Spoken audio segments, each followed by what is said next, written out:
wait, hold up. We talked about your goals 3 years ago and it was this, this, and this. But if you guys just use a different lender and a different realtor on every transaction, like you're buying a latte, it's a bad idea. You guys will have a better experience with all this stuff if you create quality relationships with your real estate industry. Wouldn't you agree that your relationship's better with your doctor when you go to the same one every time, right? So very similar type of a thing. So take action by getting pre-qualified with that lender that you know and trust. As you know, there's a ton of them here today. There are like a dime a dozen, realtors and lenders. So you want to, talk with them, see if you like them, if they seem like they're an honest, ethical person that's going to follow through for you and keep your best interest in mind. And then you want to start searching online. So basically you want to get your research done so that you know where you're going and you're more intelligent about when you're out looking at open houses and things like that. So that's kind of your process there. And then this is the big one. I know it's so easy to say, but so hard to do, and that's living within your means. So there's a bunch of different ways that we can all do this, and I really like a platform called mint.com. Has anybody heard of that one or use it? Yay, okay, it's smart people. Mint.com, like a mint that makes money, but it helps you manage your money and know where it's coming at. So mint.com will basically help you kind of keep everything all in one place. You can put in all of your investment accounts in there so you know what you have like retirement-wise, but then you can also turn around and put in all of your debts and all your credit cards. So it's going to tell you your overall net worth and it'll help you kind of track your expenses. But you want to start auto-drawing your monthly mortgage and your taxes. And this is just basically, David's trying to, in this book, create a way for you to be rich, but not have to be busy all the time. And like, I really appreciate him for writing the book because that's, I think, what most of us really want to do. Because everybody says I want to be rich, but then, I mean, you all probably know a rich COO or CEO, and they never have a moment to themselves. So if you're doing these types of concepts, then you will be able to have money, but also have the time. And one of the ways that you build in that time is by automating the payment systems for your mortgage and for your bills. Every year, if you pay one extra payment towards your principal, I don't know if anybody has told you this yet in any of the sessions, but that will basically pay off a 30-year mortgage 7 to 8 years early. So that's an amazing amount of time, like almost shaving off a third of your mortgage just by paying one extra mortgage payment to your principal every single year. So if you're diligently saving and if you're diligently, getting everything on auto draft, then it shouldn't be that hard. You just pick whatever month of the year you had the best month, and you can send that extra payment towards your principal, and then you're paying down your home so much quicker, and that allows you to have more equity so that you can leverage that equity and do other things with the property. And then if you have the home, this is to the homeowners now. I don't know if any of you guys have seen this in like 2005-ish, where the house all of a sudden had a second story and like an RV in the driveway and all that stuff. Like, you improve your house, but don't over improve it. You don't have to be better than all of the neighbors. Like, you just have to have a nice life and a nice place to live and a quality roof over your head. So you don't have to have the latest, greatest, granite, fashion, whatever is going on right now in real estate. And I can tell you as a real estate agent, it changes really quick. And then you want to stay strategic. You guys want to watch the real estate market. Keep an eye on it. Make a point to come to homeownership day every single year if you can, and be in touch with your real estate agent and your lender because you took the time to choose one that you know and trust. Go out to lunch with them every year. They would probably actually take you out to lunch every year and keep you abreast of what's going on in the market and all of that type of stuff. And then basically you want to stay in touch with the real estate agent about rental rates. And here's where we start to go into the difference between just having a nice, comfortable life and getting to becoming a millionaire. Because basically, when you can break even and rent your first place out and cover the mortgage payment, then it's time for you to move on to the next place and make what's called a lateral move. So, and that's the big thing in this book, because everybody's like, okay, I got my condo for $100,000 and now I want to buy a detached home for $500,000 because that's kind of, that's our mindset. go from the attached to a detached and all of that. And that's fine if that's where you started with a detached, but a lateral move is basically buying the same type, size, everything property, and now you're going to know a lot more because you've lived in the first one for what, like 3, 4, 5 years, and you're going to know, I didn't like it that the sun came up in my window every morning, or I didn't like it that I was by the pool, or I didn't like it that I didn't have a fireplace, and oh my gosh, I must have an attached garage. So all of those things are things that you're going to want on the next one, but if you can make the lateral move and get something that's very similar to what you have, but all the better things that you should have got the first time but you didn't know to think about, then you go move into that second one that's better, and then you put in another family, another person, whatever, into your first one as a renter. You don't sell it. And then basically what's happening is you've already paid down 4 or 5 years of this mortgage, and now you literally put somebody else in that property to pay the mortgage all the way down for you, while you're concurrently paying down this mortgage on your second property. And then every time that it makes sense for you to financially purchase another property, which is usually once you have about 6 months worth of liquid assets in a bank, then you purchase another one. So you keep on doing this latte factor. It's not like you're going to purchase a property every 5 years even, like this might be once every 10-year plan. But if you start this off and not wait until you're 45 and get, and I'm not saying if you don't have in your 45 right now, it's not a bad thing. But if you're younger than that, don't wait until you can get everything that you want at that age, or get most of what you want at that age. Start in your 20s. Like, I got my first place when I was 19 years old, and it was a weird story. I got evicted because I had a pit bull dog, and I either had the choice to get rid of my dog or buy a home, because when you're a pit bull owner, apartment complexes won't insure you for pit bulls, Rottweilers, or Dobermans. So be careful what dog you get if you don't want to become a homeowner very quickly. So I chose to, get a house and keep the dog, and that was how I ended up being a homeowner at 19. And what I did was I just put in a bunch of roommates. I said, well, I should be going to college right now anyway, and I moved out from the Midwest, so I'm just going to make it like my own little dormitory, and people are going to pay me rent, and they qualified me for the loan.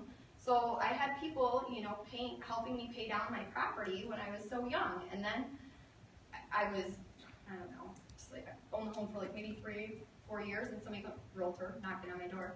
Did you know that you made $50,000 on this home? I'm like, no, I don't know. I didn't watch the market. I didn't stay in touch with my realtor. I had no idea any of these things. So then I decided to, sell that and buy the detached property. But that's really what can happen in equity. Not allowed to sell on equity, but that's something that happens. Like once you're paying down a mortgage, then the balance of what your home is worth goes up. And we're not even talking about appreciation right here, which you can always factor in an average 3% positive appreciation for real estate. That's a safe number to factor in on appreciation. So you made that lateral move, and now let's talk about lateral leverage. You want to try to buy in down markets, but don't always think that, you got to be careful, and this is where that relationship with your real estate agent and lender comes back again, because we might say that right now we're in an up market because prices are up from where they were 3 years ago, but I would still say that it's a very smart time to buy because interest rates are super down. So even if the price of a home is a lot, if your interest rate is lower, it doesn't matter, it washes it out. So now is still a great time to be looking to purchase a property. But if you can buy in a down market, and you know that by watching the cycles, then it's definitely a good thing to do. And then also you want to automate those tenant payments. So remember on the first property that they're paying down, you want to make sure that you turn around and automate those so that you're not having to collect rent or where's the rent at or whatever. And then auto deduct all of the property mortgage payments. So basically, like ideally one day you might have 5 properties doing this, and you want to, chasing after 5 different tenants, chasing after, 5 different mortgage statements to find them. Just automate it all. Like we live it. It's so cool, our technology in this world. We can do all of that now through our own automations. And then continue to pay that extra mortgage payment every year per property. And then it's back to automation is key. Automating your savings, automating mortgage payments, automating that yearly payment, automate your house hunt and your tenant payments. Like these things are, just doing these simple concepts, like it's not rocket science, it's really easy and it's gonna make you a lot of money in the end.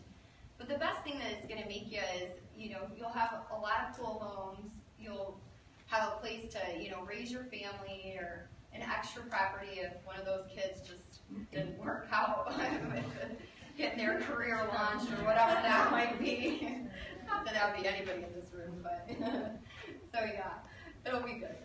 I want to encourage you guys to take the next steps, and basically in this homeownership day, moving on up and making a smooth transition, that would be a good class for you guys to go to, because there's this whole process about selling a home that you own and buying the next one, because I don't know if anybody's thought that far yet, but when you're renting and you're buying a home, you say, I have nothing but time, I have 6 months to look for a home, but when you need to sell a home and buy one at the same time, there's a lot of things that need to happen in a very specific order of operations so that you don't get stressed out, so that you don't have to move 2 or 3 times, you're not living out of storage unit. And then another one is property management do's and don'ts, because that's going to be important for you, because you're going to become a landlord. If you follow David's concept to become an automatic millionaire, you're going to have to be a landlord to do that. Now, that doesn't mean that you always have to be the landlord. You can pass that off and pay for a property management at some point in time, but you should know what would be the duties that the property manager is doing or not doing for you. So for those of you that haven't automated your mortgage payments or tenant payments, I would like to encourage you to make that be an action step for you. And for those of you that don't have like a mint.com or using QuickBooks or Quicken or whatever it is for your finances, that would be your action step. Talking to a trusted lender. So maybe it's time for you guys to build that relationship and find a loan officer that you can talk to that's not going to try to just push you into a property right now. And when I say that, I talk to a few different people, and I will say any of the speakers that are here today, none of them are being paid for their time to be here on a Saturday. So they would all be a good place to start.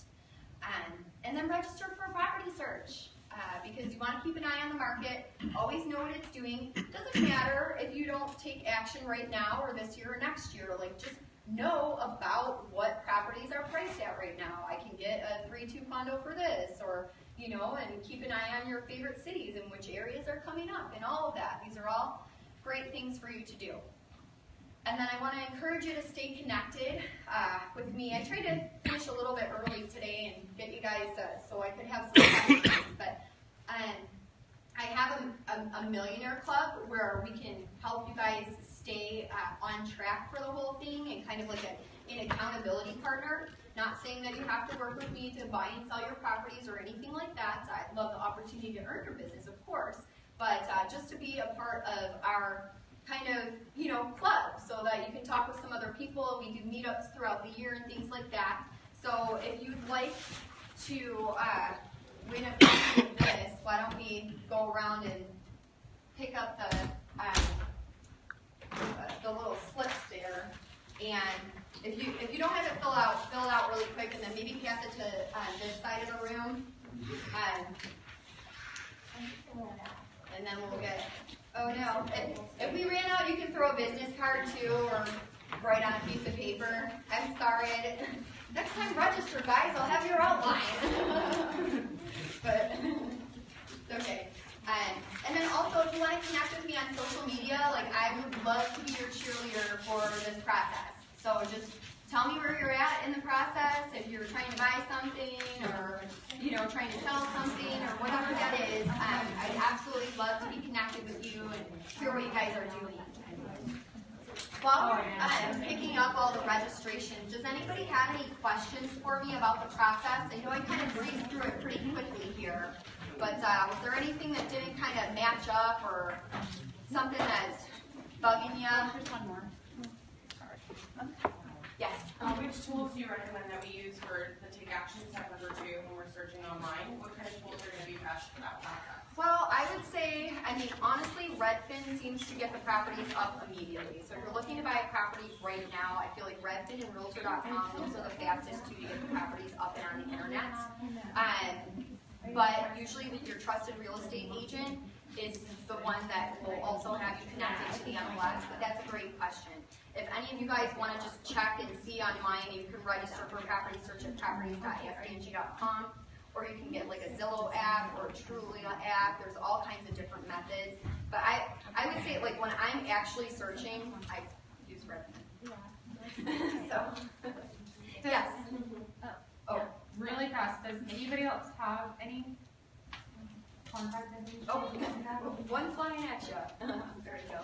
Yes, question in the orange. Yeah, you mentioned that your first home was attached and your second home was detached. Yes. Do you recommend first-time buyers buying a condo where there might be some HOA dues, or actually going for a detached home? I recommend to buy as soon as it makes sense for you. I think that's, so if you can buy a detached at that moment when it makes sense, then go ahead and do that. Of course, if the less community fees, the better. But on the other hand, if you think about it, and you fast forward 40 years into it, and now you're 80 years old, and you have 5 different lawns that you have to manage those gardens or whatever, it might not be terrible to have, you know, you're not making as much money because you have to pay a few hundred to the HOA every month, but you don't have to deal with some of the headaches that come along with having a detached property. I think it's a good idea to have a mix of both, because condos are always good. Like, I wish I went and sold that first condo, but I didn't read the book yet. I actually bought that condo in '99 and I sold it in 2003, and this book was written in 2005. So, yeah, it's what could have been. But that's okay. So yeah, I would say it's a good idea to have a mix, and then also consider multi-unit properties. So let's say, for example, that you can't quite afford a detached right now, but maybe you could afford a duplex. So that's kind of like a detached. Still have your yard if you have a pit hole, whatever you run. So yeah, that could be an option as well. I think I had a question in the back somewhere. No? Okay.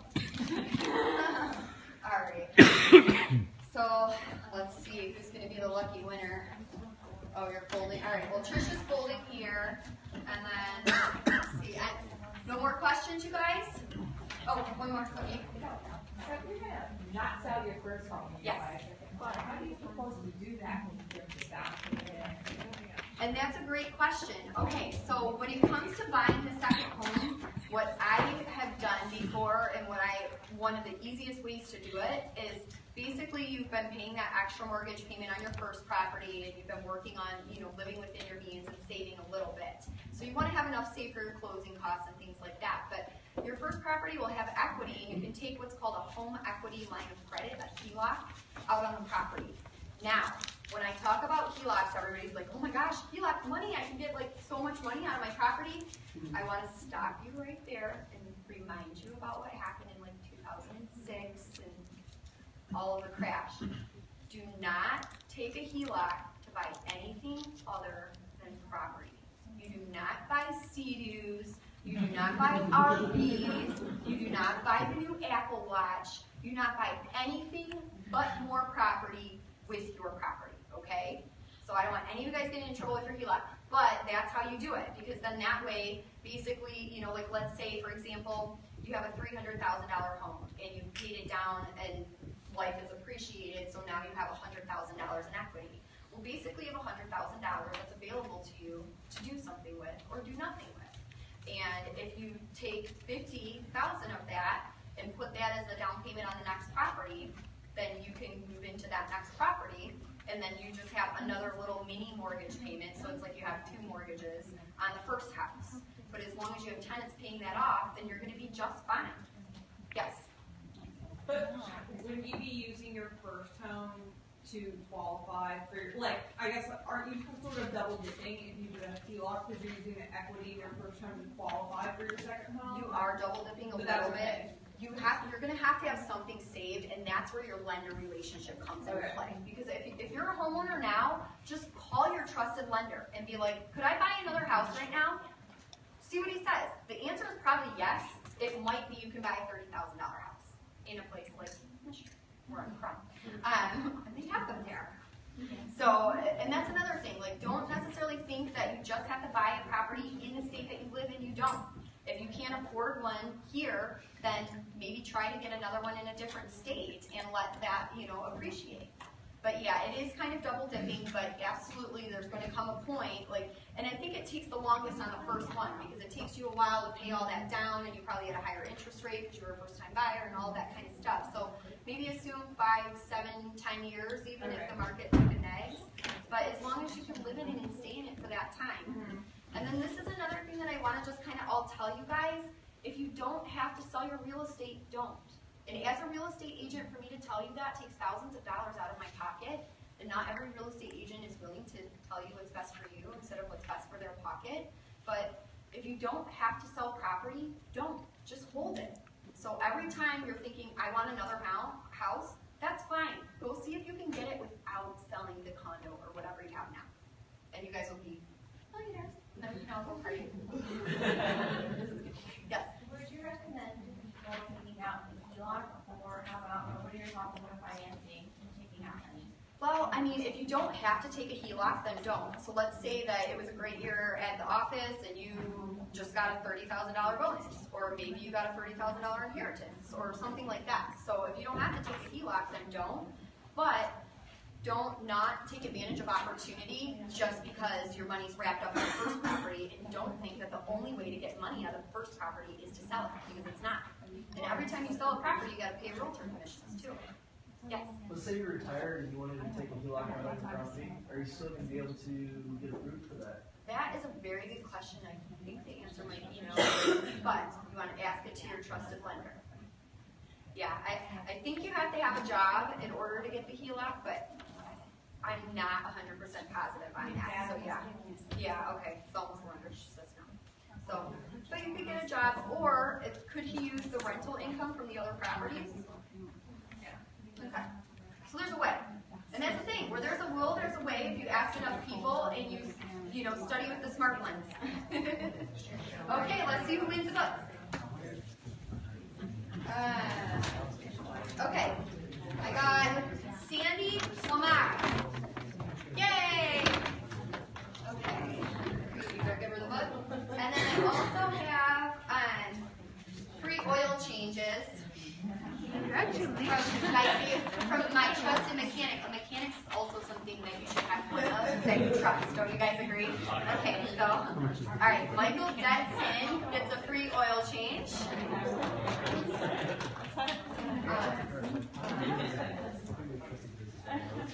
And then Trisha Jen.